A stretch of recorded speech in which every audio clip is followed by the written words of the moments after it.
भारत की सरकार, आदरणीय नरेंद्र मोदी जी की सरकार अगली योजना लेके आएगी कि इस देश के नौजवानों को मुफ्त में 5 करोड़ कटोरा बांटा जाएगा, भीख मांगो योजना। इनमें और अंग्रेजों में कोई फर्क नहीं, सिर्फ कलर का फर्क है। कैसा ये हादसा है मेरी जिंदगी के साथ, कैसा ये हादसा है मेरी जिंदगी के साथ। मैं हूं किसी के साथ, मेरा दिल किसी के साथ। ये बजट तो कुर्सी बचाओ, सहयोगी दल पटाओ और हार का बदला लेते जाओ बजट। अरे जेल का बजट तो बढ़ा दीजिए, 300 करोड़ रुपए जेल का बजट बढ़ा दीजिए।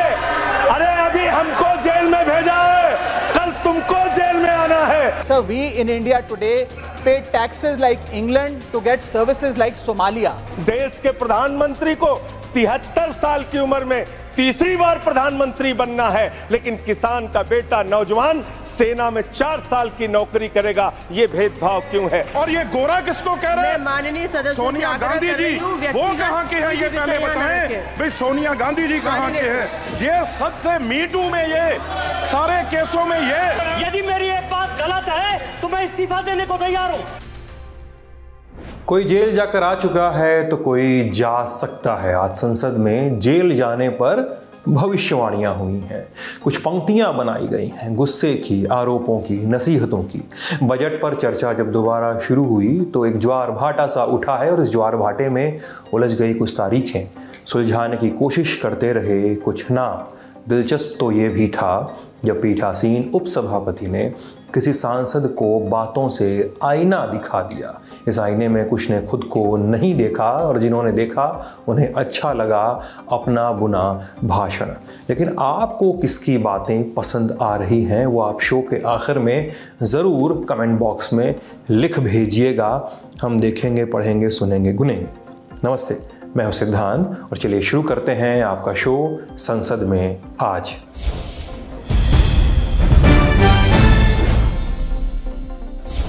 आसन पर अब उपसभापति घनश्याम तिवाड़ी मौजूद थे। चर्चा चल रही थी, बारी थी आम आदमी पार्टी से राज्यसभा सांसद राघव चड्ढा की। उन्होंने टैक्स बनाम सुविधाओं की एक तस्वीर सदन में खींची। इस बात को लेकर सत्ता पक्ष से शोर होने लगा। राघव मांग करने लगे कि इन्हें चुप कराया जाए वरना सब सूद समेत वसूला जाएगा। इस पर घनश्याम तिवाड़ी बोले, ब्याज वाली आदत अच्छी नहीं। पीठासीन घनश्याम तिवाड़ी ने एक वक्त तो लोकसभा चुनाव में आम आदमी पार्टी की दिल्ली में परफॉर्मेंस तक याद दिला दी। मौका क्या था, खुद देखिए। सर, पहले 2019 में भारतीय जनता पार्टी की 303 सीटें थी। देश की जनता ने उन सीटों पर 18% जीएसटी लगाकर इनको 240 सीटों पर ला खड़ा किया। सर, इसके कई कारण बताए जाते हैं। कोई कहता है कि धर्म का कार्ड नहीं चला, कोई कहता है जातीय कारण है, तो कोई कहने लगता है कि टिकट डिस्ट्रीब्यूशन में कमी रही। सर, ये सब ऊपरी कारण है। मैं 3 कारण बताता हूं जिस वजह से भारतीय जनता पार्टी की ये दुर्दशा हुई। पहला कारण है इकोनॉमी, दूसरा कारण है इकोनॉमी और तीसरा कारण भी है इकोनॉमी। सुनिए प्लीज, ये सर मैं बैठ जाता हूं। ये राष्ट्रपति के अभिभाषण पर चर्चा नहीं है, ये आम बजट पर चर्चा है। माननीय राघव चड्ढा जी, आपस में बात नहीं करें। माननीय राघव चड्ढा जी, ये राष्ट्रपति के अभिभाषण पर चर्चा नहीं है, ये आम बजट पर चर्चा। बोलिए सर, बजट पे आप बोलो। आप बजट पर बोलिए, आम बजट। सर, अगर आपने मेरी पूरी बात सुनी होती तो शायद इतनी आपत्ति इन लोगों को ना होती। सर, मैं यही कहना चाह रहा हूं कि कई कारण बताए जाते हैं चुनावी हार के, लेकिन मेरे मुताबिक 3 महत्वपूर्ण कारण है। पहला कारण इकोनॉमी, दूसरा कारण इकोनॉमी और तीसरा कारण भी इकोनॉमी। मैं इकोनॉमी की बात कर रहा हूं, चुनावों की बात नहीं कर रहा। सर पहला कारण, सर मैं बैठ जाता हूं। सर, इनको चिल्लाने दीजिए, मैं बैठ जाता हूं। सर, माननीय सदस्य बैठिए। जब आपका समय आए तो आप बता देना दिल्ली में कैसे आ रहे, अभी उनको बोलने दीजिए। बजट पे बोलने की बारी थी आम आदमी पार्टी के एक और सांसद संजय सिंह की। पहले भी बोले थे, फिर से बोल रहे थे। जिंदगी बिना नुक्तों के अधूरी लगती है। कुछ साथियों के बगैर संजय सिंह को भी अधूरा सा लग रहा था। शेरो शायरी भरे लहजे में बात शुरू की, वो भी बिना नुक्तों के। सुनिए। मैं अपनी बात शुरू करना चाहूंगा। मान्यवर, हमारे कुछ दोस्त जो कभी इधर हुआ करते थे अब वो उधर चले गए हैं, उनके लिए चंद पंक्तियों से अपनी बात शुरू करूंगा कि कैसा ये हादसा है मेरी जिंदगी के साथ, कैसा ये हादसा है मेरी जिंदगी के साथ, मैं हूं किसी के साथ, मेरा दिल किसी के साथ। तो जो लोग उधर चले गए मान्यवर, उनका दिल हमारे साथ है, भले वो किसी के साथ हो। बातों का सिलसिला पहुंच गया जेलों के बजट तक। संजय सिंह की कई बातों से सभापति जगदीप धनखड़ का मन गुदगुदा गया। सामने बैठे जेपी नड्डा भी हंसने लगे। मान्यवर, मैं तो ये कहना चाह रहा था आपके माध्यम से कि इस तरह के काम देश के अंदर नहीं होने चाहिए।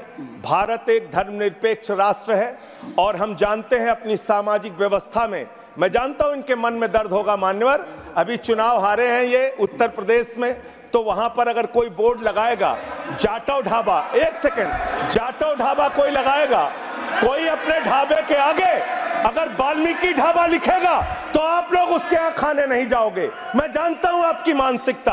आप वो लोग हैं जिन्होंने भारत के तत्कालीन राष्ट्रपति श्री रामनाथ कोविंद जी को प्रभु श्री राम के मंदिर के शिलान्यास में नहीं बुलाया। आप वो लोग हैं जिन्होंने मौजूदा राष्ट्रपति श्रीमती द्रौपदी मुर्मू जी को राम मंदिर के उद्घाटन में नहीं बुलाया। आप दलितों से, पिछड़ों से, आदिवासियों से, अल्पसंख्यकों से, मुसलमानों से नफरत करने का काम करते हैं। यह आपकी सच्चाई है। इसलिए नेम प्लेट मत लगवाइए।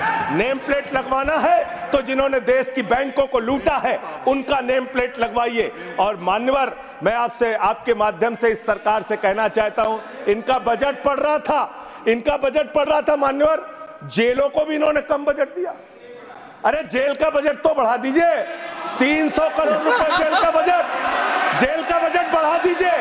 अरे अभी हमको जेल में भेजा है, कल तुमको जेल में आना है, तुम सबको जेल में आना है। जेल का बजट बढ़ा दो, जेलों को ठीक कर दो, अगला नंबर तुम्हारा है, तुम्हें जेल में आना है, इसलिए कम से कम जेलों को तो ठीक कर दो, अगला नंबर तुम्हारा। मैं जेल के बजट पे बोल रहा हूँ मानवर, मैं जेल के बजट पे बोल रहा हूँ। 300 करोड़ दिया, इनको जेल में आना है। वन सेकंड सदन के नेताजी से मैं अनुरोध करूंगा कि ये बहुत मार्मिक अपील है जेल का बजट बढ़ाने के लिए, और इस पर आप गौर फरमाइए। धन्यवाद सर, धन्यवाद सर। ठीक है ना, धन्यवाद सर। एक पृष्ठभूमि भी है मान्यवर, इसका ध्यान रखा जाएगा अध्यक्ष महोदय। इन्होंने शुगर, जेल, दिल्ली के मुख्यमंत्री, शिक्षा मंत्री, स्वास्थ्य मंत्री, कतार सी बन गई है। कतार जेल जाने वालों की, कतार आरोपों की, कतार दावों की, और इस कतार में कुछ नसीहतें और गुस्सा भी जुड़ा है जिसकी सुर्खियां बन रही हैं। 5 करोड़ केसेस पेंडिंग है इस देश के अंदर और 6 लाख लोगों को पूरे देश में जेलों में रखा गया है, जिसमें करीब 76% अंडर ट्रायल हैं। इसका मतलब आपका मकसद न्याय दिलाना नहीं है, आपका मकसद किसी मामले की सच्चाई तक पहुंचना नहीं है, आपका मकसद है पकड़ के एक व्यक्ति को जेल में डालना। आपने दिल्ली के मुख्यमंत्री को, जिनकी शुगर 36 बार 50 से नीचे जा चुकी है, आपने दिल्ली के मुख्यमंत्री को पकड़ के जेल में डाल दिया। नहीं मानवर, अब इनको बार मौका मत दीजिए। राज्यसभा की बात के बाद अब चलते हैं लोकसभा की तरफ। यहां भी कार्यवाही सुबह 11 बजे शुरू हुई, लेकिन हंगामे के साथ। ये हंगामा क्यों? कांग्रेस के सांसद गौरव गोगोई भाजपा के एमपी अभिजीत गंगोपाध्याय के खिलाफ कार्रवाई की मांग कर रहे थे। दरअसल 24 जुलाई को अभिजीत गंगोपाध्याय ने कांग्रेस सांसद गौरव गोगोई पर एक आपत्तिजनक कमेंट किया था, जिसके बाद हंगामा शुरू हुआ। इस घटना के अगले दिन यानी 25 जुलाई को सदन में प्रोसीडिंग शुरू होते ही उस कमेंट पर हंगामा शुरू हुआ। सदस्यों को शांत कराने की कोशिश में संसदीय कार्य मंत्री किरेन रिजिजू ने कहा कि स्पीकर को जो उचित लगता है वो कार्रवाई जरूर करें। यह भी कहा कि इन बातों के दरमियान मैं नहीं जानना चाहता हूं कि किसने किसको प्रोवोक किया। अब गेंद लोकसभा स्पीकर ओम बिरला के पाले में थी। उन्होंने प्रश्न संख्या 41 पूछे जाने की घोषणा की, लेकिन विपक्ष नाराज बैठा हुआ था, कार्रवाई की मांग कर रहा था। ओम बिरला को कहना पड़ा कि शांत रहिए, मैं इस विषय पर रूलिंग दे रहा हूं। आगे वो बोले कि भविष्य में ऐसी कोई भी टिप्पणी नहीं करनी चाहिए, साथ ही आसन को चुनौती देने की भी कोशिश ना करें। मामला शांत हुआ और प्रश्नकाल आगे बढ़ा। वक्त हो चुका था 11:31।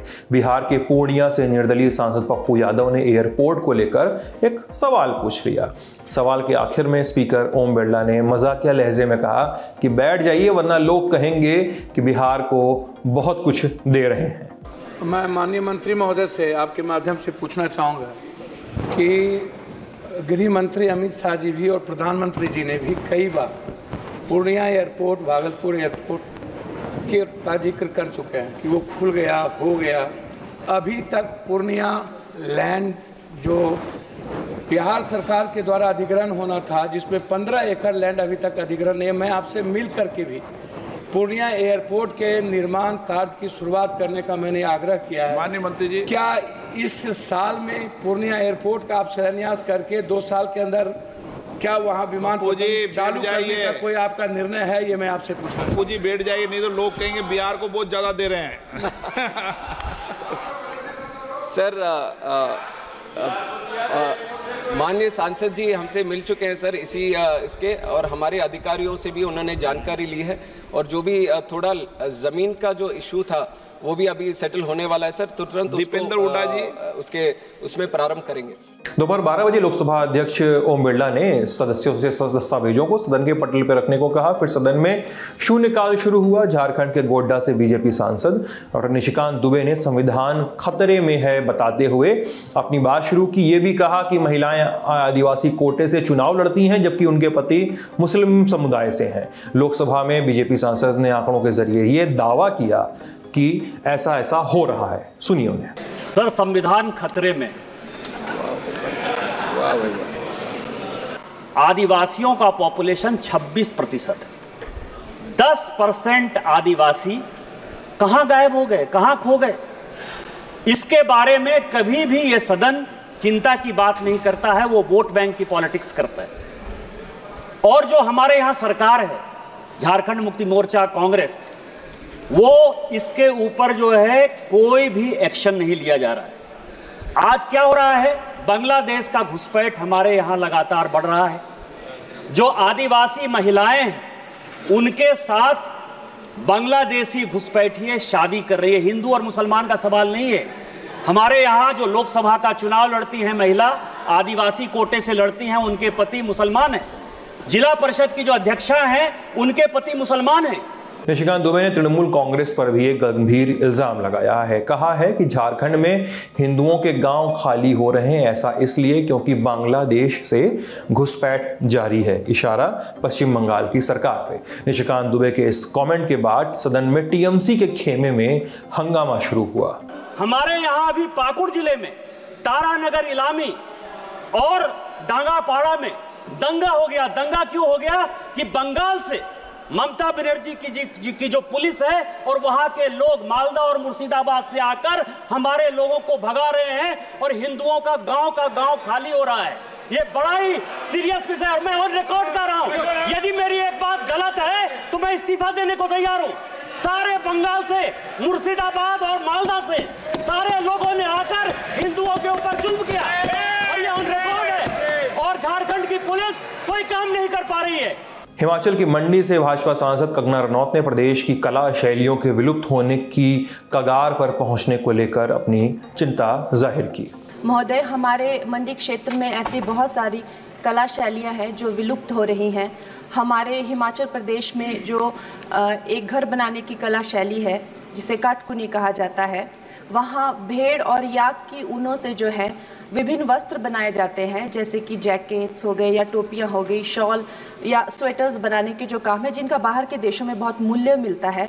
लेकिन हमारे यहाँ पे पूरी तरह से जो है ये जो एक्सटिंक्ट हो रहे हैं उनको बढ़ावा देने के लिए क्या कदम लिए जा रहे हैं। और साथ ही मैं ये भी कहना चाहूँगी कि हमारे हिमाचल का जो संगीत है, खासकर जो स्पीति और किन्नौर या भरमौर के क्षेत्र में पाए जाने वाला जो ट्राइबल उनकी जो कपड़े हो गए, उसके साथ में जो उनके फोक फॉर्म्स है, आर्ट फॉर्म्स है, वो भी विलुप्त होती जा रही हैं। तो उनके विषय में क्या कदम उठाए जा रहे हैं? धन्यवाद। अब घड़ी में 1:01 हो चुका था। शून्यकाल समाप्ति की घोषणा हुई, फिर सदन में बजट पे चर्चा शुरू कराई गई। सबसे पहले मौका मिला पंजाब के जालंधर से कांग्रेस सांसद चरणजीत सिंह चन्नी को, पूर्व मुख्यमंत्री भी हैं। उन्होंने बजट को लेकर सरकार को खूब घेरा। खोदा पहाड़ लिकड़ा चूहा भी नहीं, कुछ नहीं मिला हमें, पूरा मतरई माँ वाला सलूक किया गया हमारे साथ, फेयर डिस्ट्रीब्यूशन ऑफ फंड्स नहीं हुआ। कांग्रेस सांसद चरणजीत चन्नी ने भाषण के बीच खालिस्तान समर्थक सांसद अमृतपाल सिंह का भी जिक्र छेड़ दिया। क्या कहा, सुनते हैं। इमरजेंसी ये भी है कि 20 लाख लोगों द्वारा पंजाब में मेंबर पार्लियामेंट चुना गया और वो एनएस से लगाकर अंदर रखा हुआ है। फ्रीडम ऑफ स्पीच, उसकी कंस्टिट्यूएंसी के लोगों की बात यहां नहीं रख पा रहे, ये भी इमरजेंसी। चन्नी ने नरेंद्र मोदी के नेतृत्व वाली एनडीए सरकार पे हमला किया और बीजेपी की ओर इशारा करते हुए तुलना अंग्रेजों से की और कहा कि ये लोग सत्ता के जरिए हर व्यापार पर अपने लोगों का कब्जा करवा रहे हैं। कांग्रेस सांसद के इन दावों के बाद सदन में विरोध शुरू हो गया। इनमें और अंग्रेजों में कोई फर्क नहीं, सिर्फ कलर का फर्क है। ये भी पहले सतह पे काबज हुए और फिर सत्ता के माध्यम से आज ये देश की राजनीति के माध्यम से पूरे देश के व्यापार पे अपने आदमियों का कब्जा करा रहे हैं। और खाद्य प्रसंस्करण उद्योग राज्य मंत्री रवनीत सिंह बिट्टू पर चरणजीत सिंह चन्नी ने निजी हमला किया। सदन में बहस तेज हुई। रवनीत सिंह बिट्टू ने गरीबों के लिए हमदर्दी जताते चन्नी से उनकी संपत्ति का हिसाब पूछना शुरू कर दिया। माननीय चेयरमैन जी, कोई बात नहीं, बैठ जाओ जी, बैठ जाओ जी, बैठ जाओ। बिट्टू जी, आपके पिताजी शहीद हुए थे, माननीय सदस्य, लेकिन मैं आपको कह दूं वो उस दिन नहीं मरे थे, वो उस दिन मरे जिस दिन आपने कांग्रेस को छोड़ा।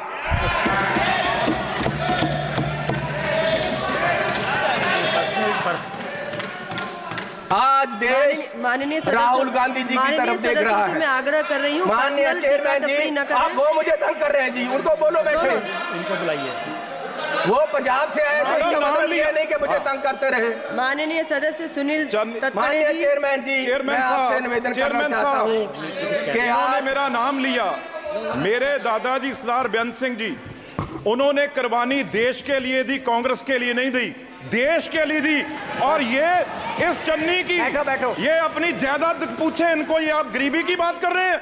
अगर सारे पंजाब से सबसे अमीर आदमी ये ना हो और सबसे करप्ट ना हो, मैं अपना नाम बदल दूंगा। हजारों करोड़ का मालिक ये चरणजीत चन्नी है। और ये गोरा किसको कह रहे हैं? माननीय सदस्य सोनिया गांधी जी, वो कहाँ के हैं ये पहले बताएं भाई। सोनिया गांधी जी कहाँ के हैं? ये सबसे मीटू में, ये सारे केसों में ये सबसे करप्ट है। चरणजीत सिंह चन्नी और रवनीत सिंह बिट्टू के बीच में जब बहस हुई तो राहुल गांधी की इशारा करते हुए तस्वीरें सामने आई। इसके बाद विपक्ष और पक्ष दोनों तरफ के सांसद वेल की तरफ बढ़ने लगे और कुछ इस तरह के दृश्य सामने आए। अपने स्थान पर बैठे। मैडम 2 बजे तक उठाइए, 2 बजे तक। सभा की कार्यवाही 2 बजे तक स्थगित की जाती है। अब सदन में हंगामा बढ़ चुका था। कार्रवाई को 2 बजे तक के लिए स्थगित कर दिया गया। जब कार्रवाई दोबारा शुरू हुई तो चरणजीत सिंह चन्नी ने किसान आंदोलन की बात की। इस बीच चन्नी ने जो दावा किया उस पर केंद्रीय मंत्री पीयूष गोयल ने सवाल उठाए। किसानों से वादा किया गया था, जब यहाँ एजिटेशन हुआ जिसमें 736 लोग मरे, शहीद हुए, पंजाब सरकार, कांग्रेस की सरकार जिसमें मैं मुख्यमंत्री था, 736 परिवारों को नौकरियां दी गई। जितने लोग एजिटेशन में मरे सबको हमने नौकरी दी और साथ में 5 लाख रुपया उनके परिवारों को कंपनसेट किया। लेकिन आज तक केंद्र सरकार ने उनकी तरफ देखा तक नहीं। माननीय स्पीकर साहब, आज किसान वो चीज़ मांग रहे हैं जिसकी केंद्र सरकार ने उनके साथ कमिटमेंट की है लिखती, कि हम आपको एमएसपी की लीगल गारंटी देंगे।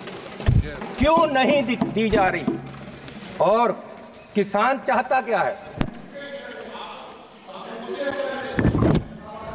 डेडिकेट करें। और एकदम गलत बोल रहे हैं, टोटली बेबुनियाद बात बोल रहे हैं। हवाई बातों के ऊपर चन्नी जी लोगों को भ्रमित करने की कोशिश कर रहे हैं। जब धरना उठाया आपने लिख के इसको ऑथेंटिकेट करना आवश्यक है। ये गलत बातें बोल के लोगों को गुमराह करना, ये चन्नी जी कांग्रेस और ये इंडिया अलायंस की रोज की इनकी कहानी है। लोगों को गलत बोल के लोगों को भ्रमित करना और बेबुनियाद बातों के अलावा इनके पास और कुछ नहीं है। तो ये बातें थी संसद की, बहुत कुछ हुआ, समेट के हमने आपके बीच रखा। आप प्लीज़ बताइएगा कि आपको कैसा लगा। इसे लिखा था हमारे साथी हिमांशु ने, मैं हूं सिद्धांत, कैमरे के पीछे हैं जतिन, आप लल्लन टॉप देख रहे थे। बहुत बहुत शुक्रिया।